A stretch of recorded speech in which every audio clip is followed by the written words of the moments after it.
Hi, everyone. I'm Christine Tulley, President and Executive Writing Coach at Defend, Publish, and Lead. And welcome to episode 119, Making Time for Career Advancement Tasks. I started thinking about this topic when I was working on a book about time management for academic moms. And one of the things that I discovered when I was looking at how much time people are spending on scholarly productivity tasks, which I define in the book as writing for publication or presentation, research, reading, career advancement tasks like applying for a grant, but also updating a personal website or designing a CV. And one of the things I found from defining scholarly productivity in that way was that I realized, and I think we probably all know this as academics, is that all of these tasks are not created equal, and they all have different time pressures related to them. So for example, if I'm applying for an academic position, there's a hard deadline. I have to do that task to be able to meet that deadline. Whereas maybe a dream project I want to do can be pushed off. Now, there's lots of arguments not to push it off, or else it would not get done. But the time use that's allocated for these different productivity tasks often is deadline dependent, and you'll devote more or less attention to what you need. And that brought me back to thinking, well, a lot of people, particularly in the time use study that I looked at for academic moms, noticed that career advancement tasks for many people are absent. That's not something they regularly put in their week or their month or their year. And that might be because they're not doing something that requires that immediate attention. They're not applying for a job. They're not trying to become an editor of a journal, or they're not trying to make sure that their research is getting more citation counts or something like that. So it's true that this is not a priority for everyone, but I would argue that this is something we want to pay attention to a couple of times a year. For one, just to keep up perhaps with our CVs, making sure that those are updated so we're ready to apply to positions when they arrive. I just talked to a faculty member the other day who isn't applying for something that would be a really great opportunity just because they don't want to spend the time updating their CV. And of course, that's their choice. But if we would keep up with some of those things on a regular basis, it makes it a little bit less daunting. So, I would argue in terms of scholarly writing time, it is worth it to sometimes spend some of those writing hours on those types of tasks, that career advancement. So the other thing, though, I was thinking about is that I could see a scenario, and this I'm included in this pool as well, is that if there's nothing immediate on the horizon for career advancement. So, for example, I applied to be a visiting scholar on my sabbatical. I've already done that. I'm not looking for a grant at the moment. My CV is up to date because I had to have it up to date to apply for this visiting scholar position. I'm not immediately seeking any career advancement, but I don't want to forget about it. And I don't want to forget about some of those extra tasks I could be doing when I have a moment. So for a long time, when I was a tenure track professor, I used to look at trying to write between 12 and 15 hours a week. And I would just make sure one of those hours during that week was always career advancement tasks. And at that time, I knew what I needed to be doing. I knew I needed to be able, to be hustling to get on editorial boards and to do all these different service activities. But now I know I need some tweaking. And so a lot of faculty will come to us at Defend, Publish, and Lead to try to get some help with career development or career advancement and some of the writing that goes along with it, but they don't know really what to do.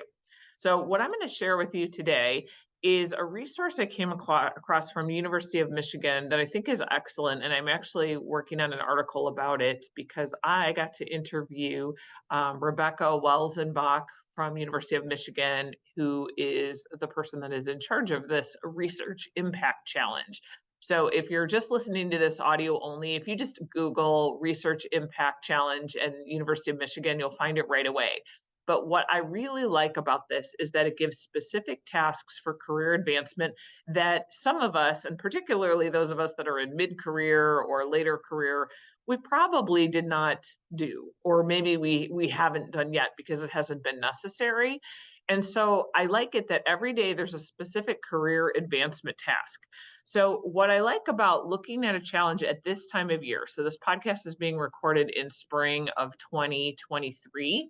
There are 10 days in this challenge, and I could see a scenario where we're getting into end of April, early May, you're kind of at the end of the semester for many of us. Maybe you're working on grading student work, you just don't have the bandwidth to do your own writing. These little tasks take around 15 minutes a day or less. And I would argue that if you could knock off one of these every day, that's a good way to kind of check off that I did something for my scholarly productivity today. So I'm going to give you an example. I'm not going to talk about all of these tasks, but let me give you an example of a couple of the ones that are in there. So one of them is just registering for an ORCID ID. I did this just maybe a year or two ago. I can't remember the last time I talked about it. I will link that episode in the show notes when I figure out what number it is, because I don't remember off the top of my head. But I know I talked about that's a good task to do. It doesn't take very long to do it. And when I did it myself, I just found that I was really happy that I did it. I've had to use that ORCID ID on a number of things since then. So that's something that's an easy task. Another one to look at is looking at metrics. So not all of our disciplines require the same types of metrics to decide what's impact, how is my research being viewed, how many citations do I have. Certainly in some disciplines, this is less important than in others, but I thought the exercise was helpful to start thinking about how could I prove in a numerical way that what I'm doing is valued. So at my institution, those sorts of metrics are encouraged to be included in our tenure and promotion dossiers. They are not required at the moment, but I know there may come a day where I will need them if I ever change institutions or if I ever need to apply for something that requires them. So that was a good task that was on here. Some other things to look at were just on alternative metrics. And I like this idea of examining, well, what are some other ways that I could look at my research impact beyond traditional things? So, some of the citation counts and some of the metrics we're used to looking at when we try to find out this information might not be here in 10 years. So I really like the idea of looking at some alternative metrics to like an H index or something like that. I thought it was a really great way to just look at your whole picture of how your impact is, or how your research is having some impact. So again, I encourage people to check out that research impact challenge, because if you're looking at like your last week or two of class, you can't put in the time on scholarship, or you mentally can't do it.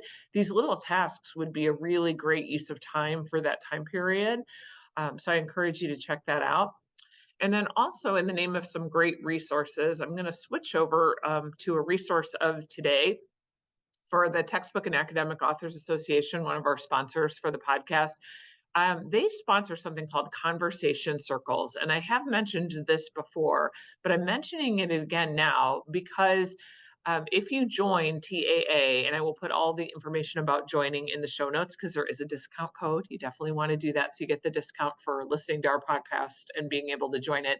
But the conversation circles are really cool because they basically put up these topics that people just want to talk about, and they open a Zoom forum.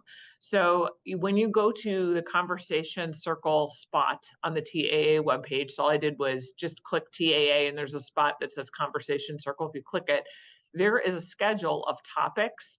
And so some of the topics that are coming up that I find helpful, I think there's one on diversity, equity, and inclusion in textbook and academic materials. That topic will be happening on Wednesday, April 26th. So I think that one would be a really great one to check out, particularly as more and more publishers are looking at this area with submissions. So as you submit articles, as you submit textbook proposals or book proposals, this would be a great circle to get in on, to take a look at. But there's also some other ones coming up on open access. There's also one on getting started with textbooks. So if you've never done one before for a class, but you're thinking, hey, maybe I want to do that, that would be a great one to take a look at. So conversation circles are kind of a little known resource in the Textbook and Academic Authors Association, but I encourage you to check that out. And I hope that you are having a good end to your semesters, and happy writing.